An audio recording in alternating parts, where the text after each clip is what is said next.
वास्तु अनुसार गृह निर्माण बंधुगण आपणक गृहरे वास्तु दोष सीढ़ी मध्य सृष्टि करिथाए। सीढ़ीटी यदि आपणक पूर्व दिगरे थाए, पूर्व दिग हेउची एक एपरि दिग जो दिग कि आपणक गृह को समस्त शुभ ऊर्जा ग्रहमंडल मिली थाए कि सूर्यमंडल आपण शुभ ऊर्जा मिली थाए।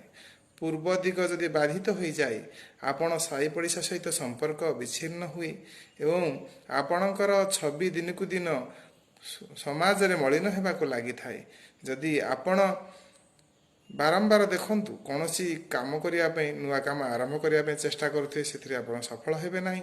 संतान पाई मध्य जदि आप नूतन वैवाहिक जीवन यापन करुछंती संतान पाई प्रयास रहछंती सेथिरे मध्य आपनको किछि कष्ट अनुभव करिया को पड़िबो।